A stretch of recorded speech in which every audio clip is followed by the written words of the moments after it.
ఈరోజు సంఘంకి నేను మీతో చెప్తున్నాను, ఈ సంవత్సరములో మీరు గత సంవత్సరం అనబడిన ఆ యొక్క చేదు జ్ఞాపకాలన్నిటికీ దేవుడు సమాధానం కలుగు చేయబోతున్నాడు. ఆమేన్. ఈ సంవత్సరంలో భారమైన పనులన్నిటికీ ఆ భారమును ఆయన మోసి మనకి తేలిక కాడైన ఆయన కృపను దయచేయబోతున్నాడు. ఆమేన్. హల్లెలూయా.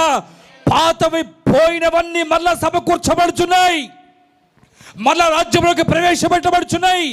యెహోవా సమాధానము మరలా మన జీవితంలోనికి ప్రవేశపెట్టబడబోతుంది. ఆమేన్. హల్లెలూయా. దావీదు సంతోషంగా చెప్తున్నాడు.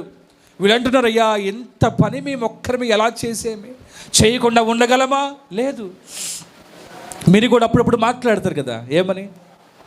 అసలు భక్తి చేయాలని లేదయ్యా, ప్రార్థన చేయాలని లేదు, మా ఆరోగ్యము, మా యొక్క శరీరము, మా యొక్క సమస్యల వల్ల వచ్చిన వేదన నిట్టూర్పుల వల్ల అసలు ప్రార్థన చేయాలని నాకు లేదు, బ్రతకాలనే లేదు, చచ్చిపోతే బాగుండు అనిపిస్తుంది. కానీ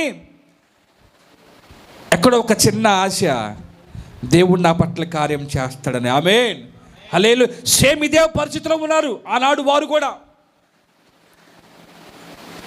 దావీదు మాట్లాడుతున్నాడు, మీరు ఇక మీదట భారమైన పని చేయాల్సిన పని లేదు. ఆమేన్.